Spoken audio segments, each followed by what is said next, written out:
সুপ্রিয় দর্শক আসসালামু আলাইকুম, কেমন আছেন সবাই? এই মুহূর্তে আমি আছি টাঙ্গাইল জেলার গোপালপুর থানার দক্ষিণ পাথালিয়া গ্রামের সেই বিখ্যাত 201 গম্বুজ মসজিদটির সামনে। যেই মসজিদটি ইতিমধ্যে পৃথিবীর সর্বাধিক সংখ্যক গম্বুজ বিশিষ্ট মসজিদের স্বীকৃতি লাভ করেছে। আর মিনারের উচ্চতার দিক দিয়ে এই মসজিদটির অবস্থান পৃথিবীতে দ্বিতীয়। মসজিদের ছাদে সর্বমোট 201টি কারুকার্যময় সম্পূর্ণ গম্বুজ থাকার কারণে মসজিদটি 201 গম্বুজ মসজিদ নামে পরিচিতি লাভ করেছে। 2013 সালের জানুয়ারি মাসে মুক্তিযোদ্ধা রফিকুল ইসলাম কল্যাণ ট্রাস্টের উদ্যোগে 15 বিঘা জমির উপরে বিশাল মসজিদ ও মসজিদ কমপ্লেক্স নির্মাণ কাজ শুরু হয়। দ্বিতল এই মসজিদের দৈর্ঘ্য 144 ফুট এবং প্রস্থ 144 ফুট। দৃষ্টিনন্দন এই মসজিদটির ছাদে অবস্থিত মূল গম্বুজটির উচ্চতা 81 ফুট এবং ওই গম্বুজের চারপাশ ঘিরে 17 ফুট উচ্চতায় আরো 200টি গম্বুজ তৈরি করা হয়। মসজিদটির চার কোণায় 101 ফুট উঁচু 4টি মিনার তৈরি করা হয়েছে এবং কি এরই পাশে 81 ফুট উচ্চতায় 4টি মিনার পাশাপাশি স্থাপন করা হয়। আর এই মসজিদের পাশে যে মূল মিনারটি নির্মাণ করা হয়েছে তার উচ্চতা 451 ফুট। সবচেয়ে অবাক করা তথ্য হচ্ছে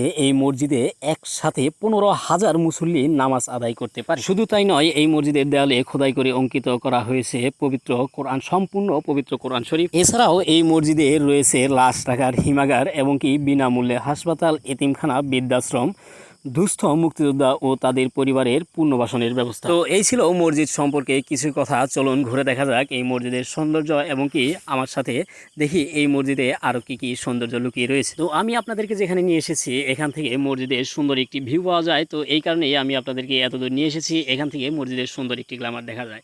তো পাশেই রয়েছে কবরস্থান। এই কবরস্থানে এই মসজিদের প্রতিষ্ঠাতাকে সমাহিত করা হবে, এই কারণেই এই কবরস্থানটি নির্মাণ করা। তো আপনারা যদি দেখছেন এখানে বিশাল বিশাল উঁচু উঁচু যে গম্বুজগুলো দেখতে পাচ্ছেন, এই গম্বুজগুলো খুবই সুন্দর এবং কি কারুকার্য করে এগুলো তৈরি করা হয়েছে। সুন্দর এবং কি সৌন্দর্য এই দুটি মিলেই এই মসজিদটি অবস্থিত। আর এই কারণেই পর্যটকদেরকে হাজার মাইল দূর থেকে এই মসজিদ আকৃষ্ট করে। আপনারা যদি এই মসজিদে আসেন দেখতে পারবেন জাতকুল ধর্ম বর্ণ নির্বিশেষে সকল শ্রেণীর সকল পেশার মানুষ এই মসজিদকে দেখতে আসে। তো আমিও এই আজকের ঝটিকা সফরে এই মসজিদকে দেখতে গিয়েছিলাম এবং কি আপনাদেরকে কিছু দেখাতে চেয়েছিলাম, এই মসজিদ সম্পর্কে কিছু জানাতে চেয়েছিলাম।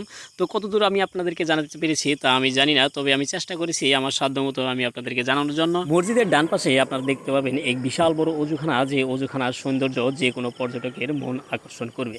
আছে ধর্মপ্রাণ মুসল্লিদের জন্য মহিলা এবং পুরুষের জন্য পৃথক পৃথক অজুখানা এবং কি গোসলখানা, ওয়াশরুমের ব্যবস্থা। তো আপনারা যারা দূর দূরান্ত থেকে এই মসজিদে আসবেন আশা করি হতাশ হবেন না। এই মসজিদের সৌন্দর্য দেখে আপনারা নিজেরাও মুগ্ধ হবেন এবং কি এই মসজিদ সম্পর্কে অনেক কিছু জানতে পারবেন। তো এই ছিল এই মসজিদ সম্পর্কে আপনাদের সামনে তুলে ধরা আজকের আমার কিছু সামান্য চিত্র। তো আশা করি দেখা হবে আগামী কোনো ভিডিওতে, আগামী কোনো এপিসোডে। তো সেই পর্যন্ত ভালো থাকবেন, সুস্থ থাকবেন, সুন্দর থাকবেন এবং কি আপনার মূল্যবান কমেন্ট করতে ভুলবেন না। আমার ভিডিওটি কেমন হয়েছে অবশ্যই আপনার মূল্যবান মতামতটি আমার কমেন্ট বক্সে জানাবেন। তো সকলের দীর্ঘায়ু এবং কি সুস্থতা কামনা করে আমি আলামিন ইসলাম রুবেল বিদায় নিচ্ছি। আল্লাহ হাফেজ।